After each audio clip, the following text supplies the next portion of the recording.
Let me describe a situation to you and see if it sounds familiar. There is an actor who needs somebody to read the other lines for a self-tape audition tonight because the deadline is tomorrow morning. There is a film editor 2 streets away who has all the time in the world this evening and no work booked in. And there is a director who needs an editor and who happens to have exactly the camera gear the actor has been trying to borrow for a month.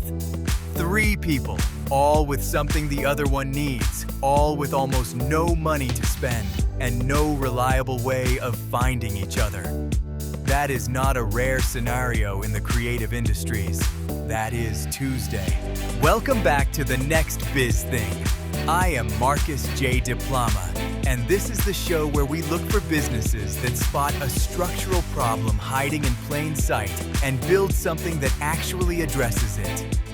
Today's company has picked up one of the oldest problems in creative work, which is that talent and cash flow almost never arrive at the same time, and it has built a marketplace designed around that reality rather than pretending it does not exist. The business is Brtr&Pay, and it describes itself as a freelance services marketplace and creative collaboration platform. The line on the front of the site is direct: trade skills, sell services, or find a self-tape reader. And I want to spend this episode on why that first option, trade skills, is a genuinely interesting idea rather than a gimmick. Here is the design of the thing. Brtr&Pay is a gig marketplace built specifically for creatives and entertainment professionals, actors, filmmakers, freelancers, content creators, and the businesses that hire them. Inside it, there are 2 ways to operate, and you are free to move between them. The first is barter. You list what you offer, you find matches, you swap skills with other creatives, exchange services, collaborate, and earn credits that you can then spend on other people's services on the platform. So it is not simply a one-to-one trade where 2 people have to want exactly what the other has at exactly the same moment, which is the classic weakness of bartering. There is a credit system in between, which means value you create by helping someone else is stored and can be spent later on somebody entirely different. The second is selling. Set your price, take paid work, get paid through the platform with a Stripe wallet and verified payment handling. And you can do both. That is the part I find clever. The same person can barter in a lean month and sell in a good one. And the platform does not treat those as 2 different kinds of user. Now let me explain why I think that is a meaningful design decision rather than just a feature list. Creative work has a cash flow shape that is genuinely unusual. Income arrives in lumps, unpredictably, often months after the work is done. Meanwhile, the need for other people's skills is constant. An actor needs headshots, a real edit, a voice coach, and somebody to read lines with.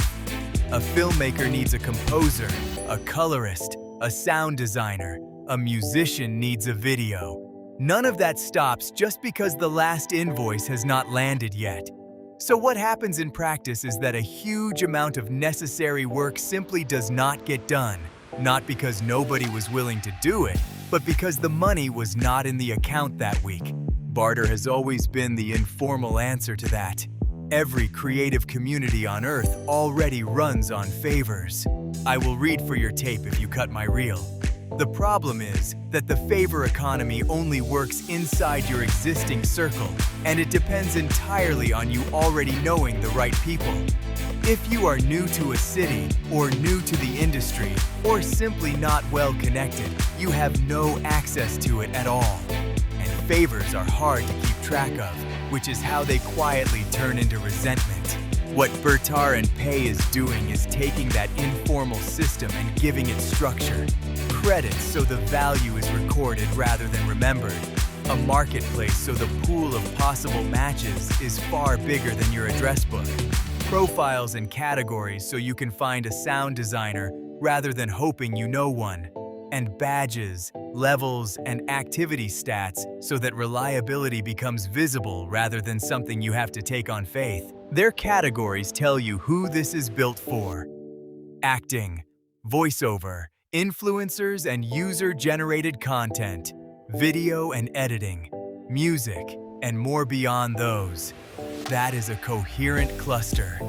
These are all fields where the work is project-based, where practitioners are overwhelmingly self-employed, and where almost every project requires collaborating with someone whose skills are completely different from your own. A composer cannot edit, an editor cannot score. They need each other constantly. I want to come back to the self-tape reader, because it is such a specific detail, and specific details usually mean somebody actually understands the problem. If you are not in the acting world, here is the situation. Auditions today are largely done by self-tape. The actor records the scene at home and sends it in, but a scene has other characters in it, so you need somebody off-camera reading those lines back to you with real timing, so that your performance has something to play against. It is a small task. It takes maybe half an hour. It requires no equipment and no particular training. And without it, the tape is noticeably worse because acting to silence is acting to nothing. So there are, at any given moment, thousands of actors who need 30 minutes of a person's attention urgently and who cannot reasonably pay a professional rate for it. And there are thousands of other actors who could provide it easily and who need something in return. That is a market that has always existed and has never had a proper venue. Naming it on the front page of the site tells me the people behind this have been in the room, not just looked at the industry from outside. There is a broader point here about what marketplaces are actually for. The dominant model for freelance platforms over the last 15 years has been essentially a race to the bottom on price. Post a job, receive 50 bids, choose the cheapest, and the platform takes a cut. It is efficient in a narrow sense, and it has been quietly corrosive for the people doing the work, because it treats creative labor as an interchangeable commodity and rewards whoever will do it for least. A barter layer changes that dynamic in an interesting way. When you trade a skill for a skill, you are not competing on how little you will accept. You are matching on what you can do and what you need. The exchange is between two people who each value what the other brings, and neither is bidding themselves downwards. That will not replace paid work, and it should not. But as an option that sits alongside paid work, available in the months when cash is tight, it gives people something they have not really had before, which is a way to keep making things when they cannot afford to buy help. Their own phrasing captures it well. If you have a skill, you have leverage. Whether you are a filmmaker on a budget or an actor who needs a reader, the platform is built to give you a way in. So why does this matter beyond the film and music world? Because I think the pattern generalizes. There are whole categories of valuable work that never happens simply because the two people involved could not find each other and could not agree on money. Every time somebody builds a decent mechanism for that, output goes up, and it goes up most for the people at the beginning of their careers who have skill and time, but no capital.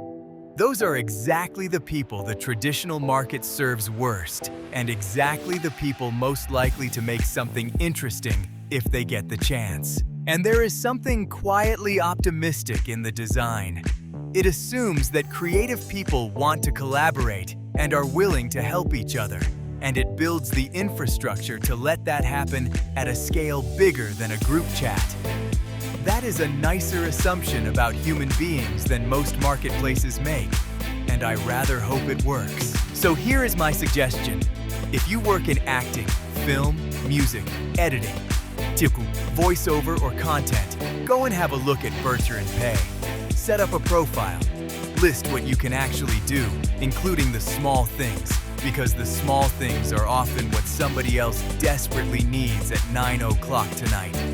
And if you have ever put off a project because you could not afford the one collaborator who would have made it work, this is worth 10 minutes of your evening. Thank you for listening. Thank you for the businesses you keep sending my way. And if today's episode made you think of someone still trying to get their first project made, pass it along. Until next time, I am Markus J. Diploma, and this has been the Next Biz Thing.